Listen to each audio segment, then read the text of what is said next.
¿Y si pudiéramos romper nuestra dependencia energética? ¿Podemos cada uno de nosotros generar la energía que necesitamos? Pues vamos a verlo. Microgeneración energética consiste en producir electricidad a pequeña escala cerca de los puntos de consumo. Con esta finalidad se construyó en 1957 esta central hidroeléctrica en un pequeño municipio del Pirineo. La central hidroeléctrica de Sant Antoni se construyó para dar luz al municipio de Rialp. Lo que pasa que, como la vida tiene sus evoluciones, pues el pueblo tuvo la suya, evidentemente, y no había suficiente capacidad con la central de generar la luz para los nuevos servicios, los nuevos tiempos. Entonces fue Endesa, FECSA en ese caso, ahora FECSA Endesa, quien adquirió lo que es los ingresos, nuestra producción, y ellos dan el servicio. Desde el año 2007 hemos hecho una apuesta muy importante para mejorar la producción y la eficiencia, porque nos debemos, básicamente como principal fuente de ingresos, la gente del municipio, a la central. La energía generada en Rialp tiene que transportarse a una central de distribución y en ese proceso hay una pérdida. Además, los cables de alta tensión generan calor y radiación que se disipa en el ambiente. Es una casa medio perdida en el monte. Sus propietarios la han ido rehabilitando poco a poco. Es la ilusión de toda una vida. Pero más allá del calor del hogar en invierno o de los buenos guisos con el sabor de antaño, ¿cómo conseguir aquí el bienestar que proporciona el agua caliente, la luz eléctrica, la calefacción? Pues con una caldera de biomasa, placas solares y un aerogenerador. Los propietarios confiaron en las energías renovables y no solo eso, optaron por generarse ellos mismos la energía. En viviendas aisladas, los clientes nos solicitan una intervención integral en cuanto a energía, digamos, cubrir todas las necesidades básicas de la casa, desde la luz, al sistema de calefacción, al sistema pues, de agua caliente sanitaria, o sea, cubrir toda la demanda térmica de la casa con renovables. También hay pequeños negocios que para la obtención de energía intentan aprovechar lo que la naturaleza les proporciona. Los restos de la poda de estas viñas alimentarán una caldera de biomasa. La energía es para calentar la vivienda, la oficina, y ahora estamos probando para calentar el vino. Implantar el sistema no fue fácil. Aquí elaboran vinos, no son ingenieros. Y sin embargo, tuvieron que idear una máquina nueva. El tamaño de los sarmientos era muy grande y la caldera no podía quemarlos tan grandes. Y hemos modificado y transformado una máquina para llegar al tamaño que queríamos. Y es que parece que no hay soluciones estándar para la microgeneración de energía. Además, la inversión inicial no es pequeña y es necesario adquirir nuevos hábitos, como cargar la caldera o estar pendiente de la energía que tenemos acumulada. Así que preguntamos, ¿es cómodo? A ver, todo lo que se hace con ganas, todo es cómodo. Económicamente, tendríamos que decir que sí, que también es cómodo porque sale más económico. Ahora, la parte más buena es que lo puedes hacer tú. Bueno, pues vamos a ver si la microgeneración de energía puede ser una buena solución para aligerar nuestra dependencia de las fuentes tradicionales de energía. Vamos a hablarlo con nuestros invitados. Empezamos por Roger Casellas, que es vicepresidente de la Asociación de Empresas de Servicios Energéticos y también director de eficiencia de Schneider Electric. ¿Lo he dicho bien? Perfecto. ¿Qué tal, Roger? Saludamos también a José Antonio Turégano, físico, profesor de Ingeniería Mecánica de la Universidad de Zaragoza, además de creador y responsable del Grupo de Energía y Edificación de la Universidad de Zaragoza. ¿Qué tal? Bienvenido. Gracias. Y le damos también bienvenida también a Isabel Tejero, que es responsable del área de gestión y eficiencia energética de Cofeli GDF Suez, además de representante de AMI, de la Asociación de Mantenedores Integrales. Bienvenida. Gracias. Bueno, la pregunta nos la hacíamos ahora mismo. ¿Puede un ciudadano producir y almacenar, sobre todo, la propia energía con la que se autoabastece hoy en día? Hemos visto ejemplos, pero eran en el campo, ¿no? En el ambiente rural. Actualmente, con todo el desarrollo tecnológico que hay, evidentemente un ciudadano puede llevarlo a cabo. Otras cuestiones serían si económicamente es una sistemática que es viable o tenemos que trabajar más pues, para que llegue a todo el mundo. De hecho, en realidad acabamos de ver un vídeo en el cual es evidente que se puede realizar. Existe la tecnología está accesible al ciudadano, lo podemos hacer a escalas relativamente grandes. La cuestión clave es la que acaba de plantear Isabel, es decir, el tema es la ratio coste-rentabilidad de los distintos proyectos y por tanto estamos en un punto en el cual, pues, yo diría que estamos en un punto de cambio de paradigma en el cual vamos a ver una evolución muy clara de todas estas tecnologías incorporadas en las viviendas, pues ya no solamente en elementos aislados, sino incluso en ciudades y de una forma más masiva, digamos. Luego creo que hablaremos de ello, pero incluso en otros países podríamos mirar, porque efectivamente van por delante nuestro en este aspecto, ¿no? Seguimos pagando demasiado cara la energía, señor Torra. Bueno, yo pienso que no, que deberíamos pagarla todavía más cara porque sería la manera de fomentar estas nuevas energías de manera realista. Existen precios ocultos o beneficios o apoyos ocultos a los costes energéticos, entre otros el precio falso del petróleo, que hace que no se alcance claramente un nivel de competitividad que debería serlo por la cuestión técnica. De todos modos, antes de profundizar, querría matizar algún punto de los que se ha dicho en la introducción para que los que nos están viendo lo entiendan quizá un poco más de manera clara. Si hablamos de atención individualizada de mis necesidades energéticas, eso es perfectamente factible, se ha dicho ya. Sin embargo, si hablamos a nivel de la estructura del país, 40 y tantos millones de personas, eso no es posible en absoluto. Lo será algún día si hay cambios políticos, ideológicos, sociológicos y económicos, evidentemente, pero no se puede pretender sustituir la actual estructura de transporte, por ejemplo, que es la causa de dependencia del exterior más fuerte de todas. En ciudad, transporte en ciudad. Y fuera de ciudad, en general, pues el transporte viene a ser casi el 40% del consumo energético del país y ese depende en su inmensa mayoría, exceptuada el transporte eléctrico en ferrocarril, que es una parte muy pequeña en el conjunto, ese depende exclusivamente de los fósiles y no se puede sustituir de un día para otro. Los combustibles fósiles. Lo que pasa es que lo que usted está diciendo es que, bueno, si la gente pagara más, entonces se daría cuenta que las otras energías son más baratas, pero pagar más ya es, vamos, sí, estrangular al consumidor directamente. En estos momentos es poco prudente decirlo, pero es la realidad. La energía ha estado siempre, desde siempre, siendo utilizada con fines políticos. ¿Y eso qué significa? Pues que cuando era peligroso que subiera el precio, se introducían subvenciones más o menos ocultas. Lo ha sido con la energía nuclear, lo ha sido de manera indirecta con la fotovoltaica y ahora la caída de esa subvención ha provocado un crack generalizado, pero lo que no cabe duda es de que si fuéramos al coste razonable de la energía, en estos momentos la energía es barata. Otra cosa es que debiéramos tener todos sueldos mejores. Y entonces ya estaríamos en la línea buena, ¿no? En otro debate, pero en lugar de macroeconomía vamos a hablar de microgeneración de energía. A ver, ¿es posible técnicamente? Contadme, porque más tarde o más temprano pues va a tener que haber esta posibilidad, ¿no? Por lo de los combustibles fósiles que comentaba el profesor Turégano.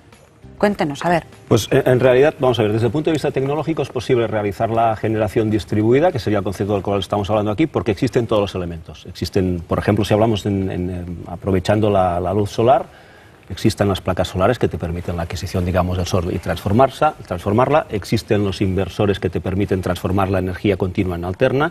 Existen los elementos de transmisión dentro de la vivienda y existen los sistemas, digamos, de monitorización y control adecuados para poder hacer esto a nivel de una vivienda. El problema principal, entiendo yo, es, digamos, que en este momento estamos en un punto, digamos, yo lo llamaría de impasse regulatorio. En realidad, el gobierno, a principio de año, pues lanzó un primer Real Decreto 1/2012, en el cual, un poco en línea de lo que comentaba ahora el profesor, se paralizaban todas las primas al régimen especial, es decir, todos los elementos de primar, el que tú entregues esa energía a la red y recibas una retribución por realizar esto. Y estamos en un momento en el cual el sector estaríamos esperando cómo va a acabar toda esta cuestión. En estos momentos se está trabajando en un Real Decreto que lo que está pretendiendo es precisamente regular el hecho de que cada uno en nuestras propias viviendas podamos realizar este elemento de autoconsumo, primera cuestión, y no solamente eso, sino un segundo elemento muy importante, y es el hecho de que tú puedas después, digamos, transferir la energía que en un momento tú no vas a consumir a esa red y que esto sea sin que te lo retribuyan, porque efectivamente tenemos un problema de déficit tarifario que tenemos que corregir como país, sin que te lo retribuyan, sí que esto sea como un forfait, como un bono, como un crédito que tú tienes, de forma que cuando tú tengas necesidad de consumir desde la red, lo que tú antes hayas entregado sea un saldo positivo y por tanto, sirva. Exactamente, esta energía que tú estás consumiendo en este momento, cuando tú la necesites, no te la estén cobrando. Yo creo que efectivamente la tecnología está. El marco regulatorio, estamos trabajando en ello y estamos esperando que en breve, en realidad está ya vencido el plazo que se había dado el Gobierno, eran a principios de abril precisamente, tiene que estar formulado y entendemos que la autogeneración en pocos años la vamos a ver, yo creo, de una forma muy extendida. Bueno, yo incluso no hablaría solamente de ciudades o de pueblos, como hemos podido ver de forma aislada en determinados municipios, incluso introduciéndolo de una forma más sistematizada en las ciudades en las que vivimos todos, ¿no? Isabel, desde el punto de vista de AMI, ¿eso se ve como una amenaza, como un avance? No, sin duda es como un avance. Tenemos que ir todos trabajando y dirigiéndonos hacia este objetivo de país. Desde AMI, como empresas más o menos grandes, que estamos trabajando con un objetivo claro de optimizar lo que son los consumos energéticos para participar en este ahorro energético de país que nos estamos formulando todos, ¿no? Del 20% que queremos llegar, pues estamos yendo hacia proyectos grandes, proyectos no tanto desde el ámbito rural, sino proyectos más en ciudades, proyectos en los cuales estemos trabajando pues comunidades de vecinos o incluso agrupaciones de estas comunidades de vecinos, en las cuales trabajemos ya sea desde el punto de vista de renovables o de solares, pues soluciones conjuntas para estas. ¿De qué tipo, por ejemplo? ¿Tipo como la energía solar, utilizar tramos de consumo, también pues ahorrar un poco de energía para luego utilizarla como moneda de cambio? Bueno, esto que comentaba antes Roger es algo que se está trabajando a nivel regulatorio y que nos va a afectar a todos, ya sea en ciudades, sea en... Ya nos podemos ir preparando. Sí, todo se va a ir complicando, No, desde el punto de vista de la AMI, pues más que nada pues por el tipo de empresa en la cual estamos trabajando en esta asociación, pues nuestro objetivo cliente son clientes grandes. Y hablamos, pues eso, o bien a niveles de ciudades, zonas, barrios, comunidades de vecinos. Estaríamos más enfocados a soluciones tipo biomasa o incluso también incorporando soluciones de solar. Térmica. De energía solar, sí. y térmica. Y además, no solo trabajando, incorporándolas, realizando las instalaciones, sino manteniéndolas y garantizando los resultados de estas instalaciones, porque este es otro de los vicios que tiene este tipo de solución, que es tú coges, instalas y después puede pasar lo que pase, pero nosotros lo que hacemos es garantizar los resultados a largo plazo. Como para que quede claro al espectador, la asociación que representa a qué clase de empresas. Son grandes empresas, pero por ejemplo, ¿qué empresas? ¿Qué tipo de empresas? Somos empresas que tenemos, como nuestro know-how viene de diferentes sectores de actividad. Pueden ser empresas que vienen desde el punto de vista del mantenimiento, como podría ser Cofeli, como pueden ser Dalkia, como pueden ser EMTE. Por decir algunas, me voy a dejar otras tantas, pido que me disculpen, ¿no? Después vienen también algunas empresas del sector energético, como puede ser, por ejemplo, gas natural. Y empresas constructoras, como puede ser, ahora voy a decir una, ¿perdona? Acciona, por ejemplo. O sea, son varios, en este caso, factores, varios actores en lo que es el ámbito de la energía que están en una asociación, en un tema en el que, pues bueno, se necesita mucha información, en este caso del consumidor, porque desconoce totalmente, ¿no?, cuál es lo que es el grado de participación de cada una, ¿no? Por supuesto. Se siente un poco indefenso el consumidor, en definitiva, bueno, en ese sentido, ¿no? Porque es que este mundo de la energía es bastante más complejo de lo que puede parecer, bueno, o no, directamente parece complejo y realmente es que lo es, ¿no? Y es que hay muchos actores que cada uno desde su línea de actividad pues participa de una manera u otra en lo que sería todo este mercado de la energía. Pero, en definitiva, desde la AMI o incluso desde ANESE, estamos trabajando todos hacia este objetivo que decíamos. Vamos a reducir el consumo energético y vamos a trabajar pues, para garantizar que todas las instalaciones trabajen bien, con el mínimo gasto energético posible. Y esperando lo que decía la ley, ¿no? En este caso, a ver cómo se regula Efectivamente. todo eso. Y a mí, si me permites, somos muy complementarios a ANESE. Nosotros también somos una asociación nacional. Ahora mismo estamos alrededor de 140 socios, diría en estos momentos, 136 creo recordar, y somos empresas de distintos perfiles muy diferentes. O sea, hay utilities, directamente compañías eléctricas, fabricantes, empresas de servicios energéticos, ingenierías, mantenedores, etcétera.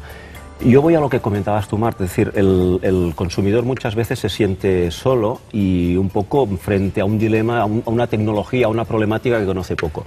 Digamos, la particularidad de las empresas de servicios energéticos, yo creo que aquí tanto la AMI como ANESE, precisamente está la cuestión, no se trata de suministrarle al cliente un one shot, un proyecto, una solución, sino de acompañarle, digamos, como asesor energético, externo, independiente, para plantearle, digamos, cómo tiene que realizar todas las distintas soluciones a la problemática energética. Llegando incluso, y así lo define una directiva europea cuando hablamos de empresas de servicios energéticos, a comprometer, vamos a decir, los ingresos de esta empresa de servicios energéticos a los ahorros conseguidos. Es decir, si nosotros como empresa de servicios energéticos no conseguimos los resultados que habíamos previsto con el cliente, no existe retribución por parte del cliente, porque los objetivos de reducción no se han producido. Por tanto, estamos hablando conceptualmente de un modelo de negocio en el cual la retribución a la empresa de servicios energéticos se produce con los ahorros que vamos a conseguir, que vamos a generar. Y estos ahorros los vamos a lograr en gran medida gracias pues, a digamos, soluciones de suministro con renovables, como hemos hablado aquí, pero también con algo tan importante como puede ser digamos, la reducción del consumo del usuario. Pues esta pero en este caso, por ejemplo, parte de la moneda. El usuario, aquel usuario, en mi piso o en mi casa, donde sea, yo quiero reducir, ¿no? Lo que es la energía que consumo. Quiero gastar menos. Entonces, ¿por dónde voy? ¿En qué apuesto? ¿La energía solar, la energía hidráulica, la eólica? ¿Qué es lo que puedo pedir como consumidor? Se supone que puedo pedir, es una ¿no? respuesta que se puede dar, pero antes querría entrar un poco en lo que se ha dicho, señalando que parte de la problemática que tenemos es la mezcla de intereses, algunos totalmente legítimos, otros no tan legítimos, en donde se busca el beneficio de la entidad más que el beneficio del usuario, por ejemplo, y eso se traduce en una ausencia de normas que den una buena regulación. Lo que acabas de comentar sobre las empresas de servicios que se financian con el ahorro que realizan es un ejemplo muy positivo, que es cómo debería funcionar todo. Pero eso debería estar regulado de alguna manera y debería estar controlado. Controlado también entendiendo que la figura de control no supusiera una carga excesiva para nadie, pero garantizara que no pase lo de Bankia, que es el ejemplo que nos viene a todos a la mente. El Banco de España tendría que estar regulando y nos encontramos con que el director del Banco de España lo que hacía era pedir moderación salarial en vez de vigilar a los bancos. Pues un poco nos está pasando lo mismo dentro de la energía, por ejemplo, y citaré solo dos casos. Se ha puesto una central mini eléctrica en ese pueblo funcionando. Yo viví durante mis primeros 10 años en un pueblo que teníamos hace 4 días, porque aunque tenga la pinta que tengo, hice la primera comunión hace 2 años.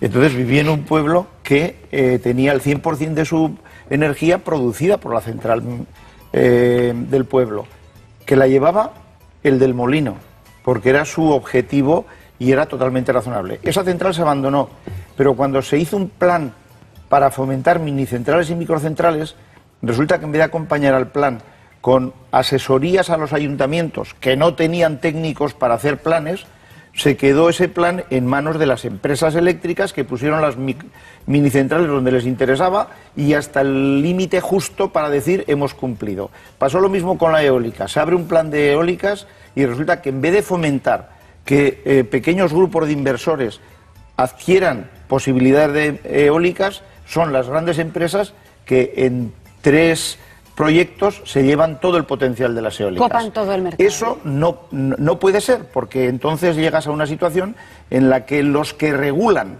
precios, costes, distribución, etcétera, son esas grandes empresas. Y no nos engañemos, su código es muy claro. El beneficio es lo primero, es que además es por principio. Entonces, si pretendemos el beneficio del usuario, deben invertirse algunas reglas. Y precisamente la microgeneración es uno de los elementos que permite invertir la regla. Porque en la microgeneración el usuario está al lado de la producción. Y con una empresa de auxiliar como las que comentabas tú, puede tener la garantía de que todo lo técnico está resuelto, porque la verdad es que está todo resuelto, lo que no hay es normas adecuadas. Entonces yo insisto en la pregunta, ¿qué es mejor en el hogar? ¿La energía solar, la eólica, la hidráulica, Te contesto la ahora. El consumo en el hogar viene a ser aproximadamente, depende de la zona de España en que te muevas, el 80% es un consumo térmico y el 20% restante es un consumo eléctrico que puede ser menor si no tienes aire acondicionado. Entonces, ¿qué debes hacer? Lo mejor de todo, la eficiencia. Si tú tienes una eficiencia en el diseño del edificio, automáticamente puedes ahorrar más de la mitad de la energía que necesitarías de esa energía térmica. En segundo lugar, las soluciones con máxima eficiencia. Por ejemplo, si quieres aire acondicionado, una bomba de calor que utilice la geotermia como soporte. No una bomba de calor que trabaje contra el ambiente sin más. El rendimiento lo puedes mejorar. Es decir, por pequeños pasos puedes conseguir un aporte de ahorro energético muy importante en tu vivienda. Para la inmensa mayoría de los hogares españoles, ¿qué es lo mejor que se puede hacer? Que ellos se administren cuidadosamente. Nosotros controlamos en un proyecto unas 9.000 y pico viviendas y hemos comprobado. Son viviendas que la mayor parte de la energía que necesitan se la proporciona a la energía solar por el diseño bioclimático del edificio y hemos comprobado que eso se traduce muchas veces en un descontrol con temperaturas en invierno de hasta 27 y 28 grados las 24 horas del día. Eso no tiene ningún sentido. Por eso van sobrados, ¿no? Es que lo que tiene que hacer el usuario es adaptarse a lo que es un uso racional. Yo diría, o sea, una de las claves para mí como particulares y también para pequeños, medianos y grandes empresas. Primer elemento, concienciarse del consumo que estoy realizando. Por tanto, entrar de nuevo en el campo de la eficiencia energética. No puede ser, cogiendo el ejemplo que decía el profesor, que estés en invierno en tu casa en manga corta. Este es un elemento que no puede ser. Por tanto, tenemos que entrar en cambio de hábitos. Primer elemento. Segunda cuestión fundamental. Para ahorrar, la primera cuestión es saber qué es lo que estás consumiendo. Porque yo estoy convencido que si ahora preguntáramos, bueno, ahora quizá menos porque como nos han subido los recibos de la luz a todos, pues igual nos hemos preocupado más. Pero hasta hace pocos años nadie conocía en este país cuánto le costaba la electricidad o el suministro energético de su casa. ¿Cuál había contratado, no? ¿Cuál había contratado y cuánto le estaban facturando cada mes? ¿Y por qué? Pues porque, entre otras cuestiones, quizá tampoco, digamos, el coste de la energía, aunque sea algo que no nos guste, es cierto que en España no es quizá el adecuado, y por tanto no nos habíamos preocupado ni tan siquiera de conocer cuánto nos estaban cobrando, cuánto nos costaba el consumo energético. Por tanto, este es el primer elemento, saber qué estoy consumiendo y a partir de aquí identificar con lo que estoy consumiendo dónde estoy derrochando. Y en casa hay muchísimos elementos en los cuales puedo ahorrar, pero no solamente en particulares. Yo quiero insistir. Desde la asociación ANESE nosotros pensamos que hay un gran campo también en el mundo de la industria, hay un gran campo también en el campo de los grandes edificios terciarios, cadenas de retail, en el mundo del transporte, que tenemos que hacer absolutamente un cambio de paradigma, etcétera, etcétera, y para ello no hay nada mejor, digamos, que apalancarse o apoyarse en empresas pues que en un momento dado te puedan acompañar en este trayecto. Lo que decía Isabel del know-how, que saben cómo. Exacto. Ahora vamos a ver un ejemplo, el ejemplo de la Casa API, la Casa Sostenible que presentó su asociación, en este caso el Grupo de Energía y Edificación, pero Isabel, me gustaría que nos diera su opinión, ¿no? Porque parece que todo está por hacer en el caso del consumidor, ¿no? Hay que saber más, hay que informarse más, hay que intentar tener un poco más conciencia de... Sí, y seguramente ya desde los colegios, ¿no? Igual que se da formación en vial y se da formación de otros caracteres de la vida pues que nos afectan a todos, pues también dar una formación específica en temas de energía y que todos seamos conscientes desde bien pequeños de que la mejor manera de participar en lo que serían los ahorros energéticos es pues consumir menos en casa, tener otra conciencia. Vamos a ver este ejemplo de la Casa API, una vivienda unifamiliar totalmente autosuficiente. ¿Qué tiene de particular este proyecto, señor Turegano? Bueno, lo que tiene de particular es que es muy particular. Quiero decir que es un proyecto presentado o para presentarse en un concurso un poco peculiar, Solar Decathlon, que se celebrará en Madrid en septiembre. Consiste en que 22 universidades seleccionadas entre las varias centenares que mandaron proyectos para participar en el concurso, entonces esas que han sido seleccionadas deben construir una vivienda en una semana de exposición y otra semana para desmontar la vivienda. Lo estamos viendo, ¿no? Es la vivienda que se ve allí, precisamente en circular. Un crecimiento. Sí, porque es un concurso. Se valoran desde diseño arquitectónico hasta eficiencia energética, es decir, hay, precisamente por la palabra Decathlon alude a eso, hay 10 conceptos que se valoran y nosotros seleccionamos la forma cilíndrica por 2 razones. La primera, porque es una de las formas que mejor atiende la eficiencia energética del edificio. Cuanta menos envolvente tiene un edificio para el mayor volumen posible, menos pérdidas va a tener o menos ganancias que no desees. Menos esquinas, claro. No esquinas. La vivienda gana y pierde energía a través de su envolvente. Cuanto más volumen encierras con menos envolvente, mejor es la tasa de uno sobre otro. Esa era una razón. La otra razón era que nos parecía que era un edificio original. Colocando los sistemas fotovoltaicos en el tejado podíamos girarlo de manera que podíamos estar optimizando la ganancia y sobre todo para el sistema de concentración, que es una pequeña parte del tejado destinada a crear temperaturas elevadas suficientes como para poder poner en marcha un sistema de refrigeración por absorción. Entonces, cuando decía que era algo singular, era muy particular, era porque este proyecto, por ejemplo, está dando paso a un proyecto de Ecovilla y no vamos a hacer las viviendas, o no se nos ocurre plantear las viviendas como cilíndricas, sino que vamos a trasladar los elementos innovadores que hay en ella a esas viviendas unifamiliares con el objetivo de que también sean 100% autosuficientes en energía. Pues yo me iba a preguntar, estamos a punto de terminar ya, pero me iba a preguntar, ¿el usuario de esa casa o el propietario de esa casa llegaría a pagar por esa energía? No, tendría todo lo que es, incluso el vehículo que le permitiera desplazarse por la ciudad, lo podría alimentar con la energía eléctrica que produjera. O sea, se busca que no solo sea la energía de la vivienda, sino el extra de energía que necesita en su movilidad. Concepto de saldo neto positivo. Efectivamente. Este Estamos a punto de terminar, estamos diciendo, no sé si supongo que las grandes empresas se resistirían a este tipo de proyectos, a este tipo de cambios, ¿no?, en el que un consumidor se puede autoabastecer, seguiría necesitando. Absolutamente, no solamente no nos opondríamos, sino que creemos que es el camino que tenemos que seguir. Lo has comentado al principio, España es un país muy dependiente energéticamente. Tenemos que redoblar los esfuerzos en el campo de la eficiencia energética. Las empresas de servicios energéticos estamos jugando en realidad este rol, y nuestro papel aquí tiene que ser desde el campo de la auditoría, el asesoramiento, como decía, pero también la implantación de estas soluciones que estaba comentando el profesor. En el campo del Solar Decathlon son evidentemente prototipos. Podemos trasladar esto en el mundo del día a día, en el mundo en el cual hoy ya estamos, en el día cotidiano, y por tanto somos nosotros los que podemos implementar este tipo de soluciones y además retribuirlas en función de los ahorros que consigamos.